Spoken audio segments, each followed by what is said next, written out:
You deserve good. Think for a moment. What is it you really want right now? What is it you want today in your life? Think about it and then say, I accept for myself whatever it is that you want. This is where I find that most of us get stuck. The bottom line is the belief that we don't deserve to have what we want. Our personal power lies in the way we perceive our deservability. Our not deserving comes from childhood messages. Again, we don't have to feel that we cannot change because of these messages.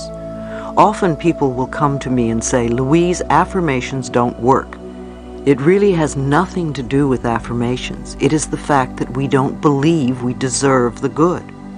The way to find out if you believe that you deserve something is to say an affirmation and notice the thoughts that come up as you say it. Then write them down, because when you see these thoughts on paper, they will be very clear to you. The only thing that keeps you from deserving or loving yourself or whatever is someone else's belief or opinion that you have accepted as truth.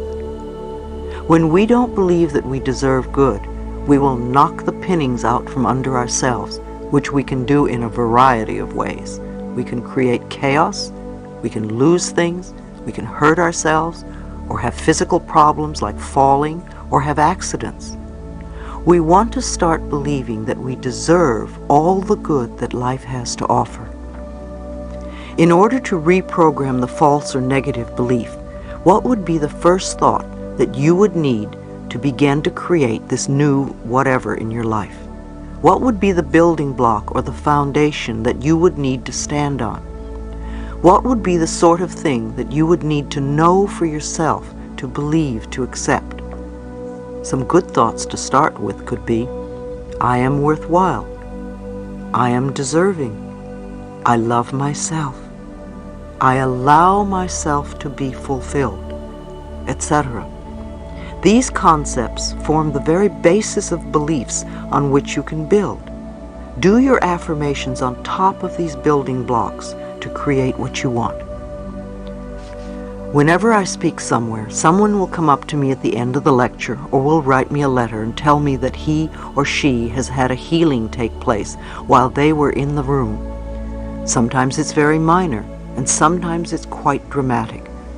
A woman came up to me once and told me that she had had a lump in her breast and it literally disappeared during the lecture. She heard something and she decided to let something go. This is a good example of how powerful we are. When we are not ready to let something go, when we really want to hold on to something because it's serving us in some way, it doesn't matter what we do, it probably won't work. However, when we are ready to let it go, as this woman was, it's amazing how the smallest circumstance can help us release it. If you still have a habit that you haven't released, ask yourself how it serves you. What do you get out of it? If you can't get an answer, ask in a different way. If I no longer had this habit, what would happen? Very often the answer is, my life would be better. So it comes back to the fact that we believe we don't deserve a better life in some way. Ordering from the cosmic kitchen. When you first say an affirmation, it may not seem true. But remember, affirmations are like planting seeds in the ground. When you put a seed in the ground, you don't get a full-grown plant the next day. We need to be patient during the growing season. As you continue to say the affirmation, either you will be ready to release whatever you don't want, and the affirmation will become true, or it will open a new avenue to you, or you may get a brilliant brainstorm, or a friend may call you and say, have you tried this? You will be led to the next step that will help you. Keep your affirmations in the present tense. You can sing them and make a jingle out of them so that they repeat over and over in your head. Remember that you cannot affect a specific person's actions with your affirmations. To affirm that John is now in love with me is a form of manipulation, and it is trying to have control over another person's life. It will usually have a boomerang effect on you. You will become very unhappy when you don't get what you want. You can say, I am now loved by a wonderful man who is, and list the qualities that you want in the relationship. That way you allow the power within you to bring to you the perfect person to fill that bill, who may possibly be John. You don't know what another person's spiritual lesson is, and you don't have a right to interfere in their life process. You certainly wouldn't want someone else doing it to you. If someone is ill, bless them and send them love and peace, but don't demand that they get well.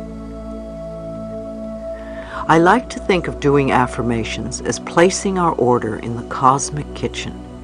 If you go to a restaurant and the waiter or waitress comes and takes your order, you don't follow them into the kitchen to see if the chef got the order or how he's going to prepare the food.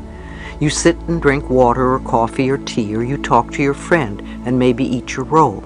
You assume that your food is being prepared and will be out when it's ready.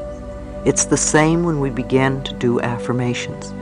When we put our order into the cosmic kitchen, the great chef, our higher power, is working on it. So you go on with your life and know that it is being taken care of. It's on order. It's happening. Now, if the food comes out and it isn't exactly what you ordered, and if you have self-esteem, you will send it back. If not, you will eat it. You also have a right to do that with the cosmic kitchen. If you don't get exactly what you want, you can say, no, that's not quite it. This is what I want. Perhaps you weren't clear in your ordering. The idea here, too, is to let go. At the end of my treatments and meditations, I use the words, and so it is. It's a way of saying, higher power, it's in your hands now, I release it to you. Reprogramming the subconscious mind. The thoughts we think accumulate, and when we are unaware, the old thought resurfaces. When we are reprogramming our minds, it is normal and natural that we go a little forward, we come a little back, and we go a little forward again. It's part of practicing. I don't think there is any new skill that you can learn absolutely 100% in the first few minutes. Do you remember when you first learned how to use a computer, how frustrating it was? It took practice. You had to learn how it worked, to learn its laws and systems.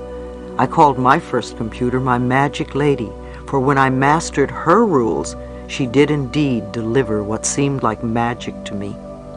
Yet while I was learning, the way she would teach me I was off track or going in the wrong direction was to devour pages of work that I would then have to do all over again. Out of all the mistakes, I learned how to flow with the system.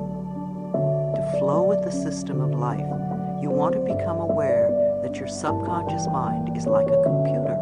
Garbage in, garbage out. If you put negative thoughts in, then negative experiences come out. Yes, it takes time and practice to learn the new ways of thinking. Be patient with yourself.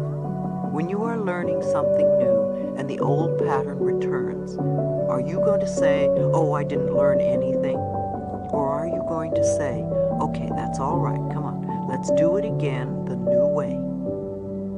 Or say you cleared an issue and think you'll never have to deal with it again. How do you know if you've really worked it through unless you test yourself? So you bring up the old situation one more time and watch how you react. If you jump right back into the old way of reacting to it, then you know you haven't really learned that particular lesson, and you need to do more work on it. That's all it means. You want to realize it's only a little test to see how far you've come. If you begin to repeat your affirmations, the new statements of truth about yourself, you give yourself an opportunity to react differently. Whether it's a health problem, a financial one, or a relationship difficulty, if you react in a new way to the situation, then you're on your way to having another issue handled, and you can move on to other areas. Remember, too, that we work on layers at a time. You can reach a plateau and think, I've done it, and then later on some old issue resurfaces and you may injure yourself or get sick and you don't get better for some time. Look to see what the underlying beliefs are. It may mean that you have some more work to do because you are going to the next deeper layer. Don't feel that you're not good enough because something you've worked to clear comes up again.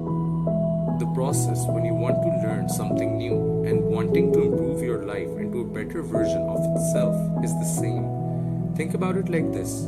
When you learn something, you don't learn it on the spot in less than 10 minutes. You take your time, you practice, you work on it, and then comes the time where you master it. It's the same for being a better version of yourself. You decide what you want to improve or change, and then you work on it. You practice and you wait. This is when your brain starts to reprogram itself, and before you know it, you will reach that place where you want to be. Well, I hope you guys enjoyed the video, and do make sure to share your thoughts with us in the comment section.